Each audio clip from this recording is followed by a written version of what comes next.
जब रक्षक ही भक्षक बन जाए, जब अपने ही खून के रिश्ते पैसे की दलदल में डूब जाए, तो सवाल सिर्फ कानून का नहीं, समाज की आत्मा का होता है। मध्य प्रदेश के शिवपुरी में जो हुआ वो सिर्फ एक परिवार की कहानी नहीं है, ये उस सोच का आईना है जहां लालच रिश्तों को निगल रहा है। देखिए हमारी एक खास डिबेट एक ऐसे मुद्दे पर जिसने इंसानियत को झंझोर कर रख दिया है। जब पत्नी और बेटे ही रिटायर्ड डीएसपी पर टूट पड़े तो सवाल सिर्फ अपराध का नहीं, रिश्तों की गिरती सोच का बन जाता है। क्या पैसों का लालच अब रिश्तों को खत्म कर रहा है? पैसों के लिए जीवन साथी आखिर क्यों अब जानी दुश्मन बनते नजर आते हैं? सबसे महत्वपूर्ण बात ये, परिवार नाम की संस्था जो हमारी संस्कृति का बहुत खूबसूरत इसे एक हिस्सा कहा जाता है, आखिर वो इस तरह की परिस्थितियों के बाद में कैसे बचेगी? ये वो तमाम बड़े सवाल हैं जो इस पूरे मामले के बाद में लगातार मन में कौंध रहा है। एक बार फिर आप जरा समझिए, मध्य प्रदेश में शिवपुरी में एक रिटायर्ड डीएसपी से मारपीट हुई। मारपीट और किसी ने नहीं बल्कि मारपीट करने वाले खुद उनकी पत्नी, उनके बेटे थे और वजह थी रिटायरमेंट के बाद में मिलने वाला उनका पैसा। बताया जा रहा है कि ये सभी जो हैं अपने पिता से लगभग 15 सालों से दूर रह रहे थे, लेकिन जैसे ही रिटायरमेंट के पैसे की बात आई तो सब वापस आ गए अपना हक जमाने के लिए। ये बात जो है इस पूरे मामले के साथ में कही जा रही है। करेंगे चर्चा, खास मेहमानों का जो पैनल है हमारे साथ में वो जुड़ रहा है। ये सबसे पहले आपको मिलवा देते हैं मनोचिकित्सक डॉक्टर रूही सतीजा जी इस समय हमारे साथ में जुड़ने वाली हैं। हमारे साथ में सुप्रीम कोर्ट की वरिष्ठ वकील जूही अरोड़ा जी जुड़ रही हैं। माया सिंह जी सामाजिक कार्यकर्ता हैं, सरिता सिंह जी सामाजिक कार्यकर्ता हैं। आप सभी का बहुत बहुत स्वागत है। और मैं अपने दर्शकों को बताऊं, अगर आपकी भी कोई राय है तो आप जरूर हमारे साथ में साझा कीजिएगा। लेकिन शुरुआत में करती हूँ माया सिंह जी आपसे, क्योंकि कई बार हम अलग अलग कार्यक्रम के माध्यम से मौजूदा सामाजिक परिस्थितियों के बारे में चर्चा तो करते रहे हैं और ऐसी कई कुरीतियां हैं जो गाहे बगाहे हमारे सामने आती हैं, समाज में प्रश्न चिन्ह खड़ी करती हैं। लेकिन रिश्तों को तार तार होते हमने कई अलग अलग मौके पर देखा है। लेकिन शिवपुरी का ये मामला क्या कहेंगे? पैसों के लालच में पत्नी अपने बेटों के साथ में अपने पति की बेरहमी से पिटाई करती है, बांधकर एक तरह से अपहरण करने की कोशिश होती है।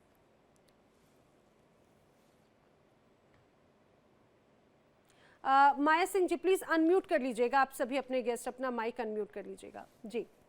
देखिए नैना जी, हम लोग समय समय पर अलग अलग प्लेटफॉर्म पे इस तरह की सामाजिक स्थितियों पर विचार विमर्श करते रहते हैं और चर्चाएं भी बराबर होती रहती हैं। जी लेकिन आप समझिए, देखिए, अगर इनका परिवार 15 साल से दूर रह रहा था और अब जाके हरकत करी उन्होंने आके, तो ये बहुत बड़ी बात नहीं है, क्योंकि हमने इससे भी ज्यादा केसेस देखे। वो परिवार सब साथ में रहते हैं और उसके बावजूद भी ऐसी हरकतें होती हैं जैसी ये डीएसपी साहब के साथ हुई। तो ये तो फिर भी चलिए 15 साल से अलग था, दोनों में मतभेद था, मनभेद था। लेकिन आप ऐसे और भी मुद्दे देखिए ना, कि जहाँ पे पैसा ही, मैं कहती हूँ आज के टाइम में 70% जो रिश्ते जो हो गए, 70%, 30% के रिश्ते आज भी, संबंध जो हैं आज भी भावनाओं और एहसासों पे हैं, रिश्तों की मर्यादा पर हैं, सांस्कृतिक मूल्यों पर चल रहे हैं। ऐसा नहीं है, देखिए अगर समाज की स्थिति को देखें तो सब जगह हो रहा है। अगर 100 में से 20 किस्से ऐसे हम लोग डिस्कस भी करते हैं, ऐसा नहीं है। लेकिन ये जो स्थिति है, ये देखिए, जो पुलिस विभाग व्यक्ति अगर अपनी ही स्थिति को नहीं संभाल पाया, तो ये देखिए कितनी शर्मनाक बात है कि परिवारों का मूल्य, ये मेट्रोज की भी बात नहीं है। ये मेट्रोज में होता तो समझते बिल्कुल। के लोग आजकल प्रैक्टिकल होकर सोच रहे हैं, बात कर रहे हैं। लेकिन ये जिस तरह से हुआ, मैं समझती हूँ, हम अभी तक तो ये बात करते थे कि शहरों में पारिवारिक मूल्य खत्म हो गए, लेकिन ये तो हम आज भी डिस्कस करते हैं कि गाँव के अंदर संस्कृति और संस्कार आज भी बचे हुए हैं। बिल्कुल। उसके बावजूद अगर इस तरह की हो रही है तो ये निहायत ही शर्मनाक है। रिश्तों के ऊपर एक तरह का कलंक था ये भी, क्योंकि मैंने कल से वीडियो देखा था और मुझे इस स्थिति को समझने में लगा कि जिस तरह से उसकी छाती पर चढ़कर जिस तरह से मार रहे हैं माँ और बेटे, तो सोचिए संबंधों में किस तरह की आपकी डिफरेंसेस रहे होंगे दोनों के। लेकिन आप ये भी सोचिए नैना जी, कि ऐसे तो साथ रह के भी बहुत सारे केसेस हैं। कल बिल्कुल ग्रेटर नोएडा में देखिए, दहेज के नाम पे, जो दहेज के पैसों नाम के पर। नाम पे तो बच्चे को बिल्कुल जला दिया गया। तो बिल्कुल। कुल मिला के आप देखिए, पैसे के नाम पे आपके एलिगेशंस के रूप बदल गए, सारी चीजें बदल गई, लेकिन मेन जो जुर्म का आधार था वो तो पैसा ही था। बिल्कुल। पारिवारिक मूल्य खत्म हो गए, एहसास खत्म हो गए, प्यार मोहब्बत खत्म हो गए, रिश्तों में संस्कार खत्म हो गए। तो ये पैसे से है, देखिए, और इसको समझना पड़ेगा। ये दिन पर दिन स्थिति और भयावह हो जाएगी, खासकर उन जैसे पेरेंट्स के साथ ये स्थिति और खराब होती है, जिनको, जो पेंशनर होते हैं, जिनकी पेंशन आती है, या जिनको एक बड़ा अमाउंट मिल रहा था। पेंशन के नाम पे बुजुर्गों के साथ हमने बहुत सारे केसेस देखे हैं कि वो अपने बच्चों की किस तरह से प्रताड़ना सहते हैं, कि उनके साथ वो बिल्कुल। बैंक जाके पैसे ले आते हैं और उनको साइड कर देते हैं और पैसे रख लेते हैं। ये पेंशन वाले जितने बुजुर्ग होते हैं, चाहे वो महिला हो पुरुष हो, उनके साथ अक्सर हो गया। मेरे तो बहुत सारे आंखों से भी देखे हैं। तो हाँ, हाँ। कुल मिला के स्थिति इतनी खराब है बुजुर्गों की, और माया सिंह खासकर जी, जो बल्कि मुझे सरकारी जहां तक पेंशन है। जानकारी है उसमें यही है कि पेंशन वाले जो ऐसे तमाम माता पिता हैं, शायद यही वजह है कि बैंक भी उनको लेकर थोड़े से ऐसे उन्होंने गाइडलाइंस जारी किए हैं कि भाई जो चाहे यस, बात पासबुक जो है वो जारी नहीं की जानी है, जो आपका पेंशन अकाउंट है उसका आपका इंटरनेट बैंकिंग नहीं होना है, कि कहीं कोई धांधली ना हो जाए, क्योंकि पहले ऐसे बहुत होते थे।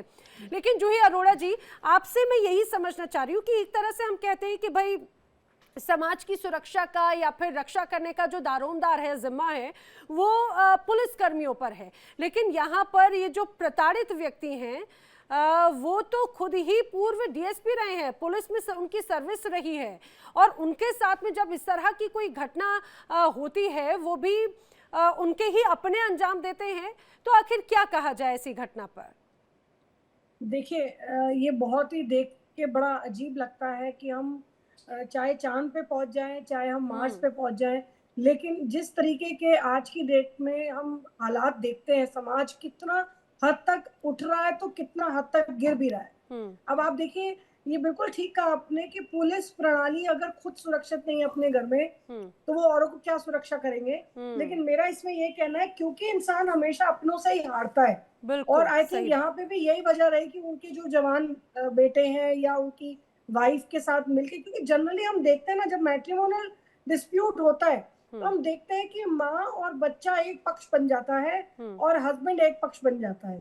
तो कहीं ना कहीं जिस इसमें माँ और बेटे को पूरा सपोर्ट एक दूसरे का, जो कि ऐसी वारदात को अंजाम दे रहे हैं। देखिए, सबसे बड़ी बात तो ये है कि इनकी ये सुविधा, इन्होंने जो ये सुविधा दी होगी परिवार वालों को, और आज वो नहीं दे पा रहे होंगे या वो नहीं देना चाह रहे होंगे, क्या उनको इस हद तक ये नीचे गिराती है कि वो किसी तरह का उन पे जुर्म ढा सके, ये एक फिजिकल अब्यूज, फिजिकल क्राइम घटित कर सके? क्या मानसिकता है इसमें? मैं यही बोलूंगी कि शायद अगर वक्त रहते इन्होंने अपनी बात की आवाज उठाई होती, क्योंकि ये देखिए एक अचानक इंसिडेंट नहीं, बिल्कुल ये एक ये मनी डिमांड जो कहते हैं ना, ये घर से ही शुरू होती है। ब्लैकमेलिंग घर से शुरू होती है, क्रिमिनल इंटिमिडेशन घर से शुरू होती है, चाहे बाप बेटे को दे या बेटा बाप को दे। अल्टीमेटली ये एक डे का ये नहीं होता, ये काफी टाइम से 100% ये कहीं ना कहीं इस चीज को सह रहे होंगे, जो आज विजिबल हुआ है क्योंकि वो वीडियो वायरल हुई है। बिल्कुल सही बोल रही हैं। ये पहले भी इनके ऊपर ऐसी प्रताड़ना रही होगी, हो सकता है इन्होंने आवाज ना उठाई हो, और आज उनको इस चीज का और ज्यादा जो है फायदा मिल गया है, और ज्यादा वजन मिल जाता है जब इंसान को लगता है कि सामने वाला तो हमारे अगेंस्ट कोई एक्शन लेगा ही नहीं। बिल्कुल सही बात है, ये बहुत अहम बात है जी, ये बहुत अहम बात है। मैं अपने दर्शकों को भी बताते चलूं कि जिस तरह से ये शिवपुरी का मामला सामने आया, उसमें यही कहा जा रहा है, क्या अब आज के रिश्ते सिर्फ पैसों पर आधारित हैं? क्या आज के रिश्ते लालची होते नजर आते हैं? आप लोगों की क्या राय है? आप भी हमारे साथ में इस कार्यक्रम में जुड़कर अपनी राय साझा कर सकते हैं। टीवी स्क्रीन पर आपको नंबर्स नजर आएंगे, उन नंबर्स पर आप हमें कॉल कर सकते हैं। लेकिन एक और बहुत जो बात नजर आती है सरिता सिंह जी, हम कहते हैं कि हमारे खासतौर से भारत की जो खूबसूरती है, वो उनकी खूबसूरती इनके रिश्तों में समाहित होती है। यहाँ पर जो पूरा कुनबा है वो एक साथ नजर आता है, और वही वो रिश्तों का गुलदस्ता जो है वो हमारी पहचान नजर आती है। लेकिन ये जो मामला सामने आया, ये इसको कैसे देखा जाए? ये आज समाज किस दिशा में जा रहा है? अक्सर हम जब भी ऐसा कुछ होता है तो महिलाएं विक्टिम की पक्ष की तरफ खड़ी नजर आती हैं ज्यादातर केसेस में। लेकिन ये जो केस कहा जा रहा है, इसको हम कैसे देखें? हो सकता है हर सिक्के के दो पहलू होते हैं, इस मामले का भी कुछ और पहलू हो, लेकिन जो वीडियो सामने आया उसमें तो ये जो पूर्व डीएसपी रहे हैं वो प्रताड़ित नजर आए हैं। जी देखिए, अभी जो सीन दिखाया गया है वो तो आजकल के समाज का सबसे भयावह सीन है, और ये पहला सीन नहीं है। मैं कहूंगी कि जितने भी लोग हैं जिनको पेंशन मिलता है वो ज़्यादातर अपने परिवार से प्रताड़ित किए जाते हैं और उनको पेंशन को लेके सताया जाता है। लेकिन ये सीन यहाँ पे ऐसा है कि यहाँ पे सिर्फ बेटा नहीं सता रहा है, यहाँ पे जो बीवी होती है जो 7 जन्म का वादा लेती है और साथ निभाने का वादा करती है, वही वो देख रहे हैं कि अपने पति के सीने पे चढ़ के और उसका एटीएम कार्ड निकाल रही है। तो आप इसमें किसको दोषी मानिएगा, बेटा को या बीवी को? देखिए, एक बाप जो होता है, माँ बाप दोनों का कर्तव्य होता है कि वो अपने बच्चों को साथ रखते हैं, संस्कार देते हैं। और पहले के परिवार में इकट्ठे हम रहते थे, बच्चों को संस्कार मिलता था। भले पहले के टाइम में बहुत ज्यादा एजुकेटेड लोग नहीं होते थे, एजुकेशन के मामले में बहुत कम एजुकेशन होता था, बहुत लोग गरीब होते थे, उनको पढ़ने के लिए नहीं मिलता था, लेकिन संस्कार बहुत होते थे, माँ बाप को देवता की तरह पूजा जाता था। जी जी बिल्कुल। राम और कृष्ण का जो है उनके पथ पे चलना चाहते थे और माँ के चरण स्पर्श करते थे और उनका पैर धोकर पीते थे और अमृत माना जाता। तो वहीं पे आज देखेंगे कि एक पैसों के लिए न बेटा बेटा का है, न बाप बाप का है।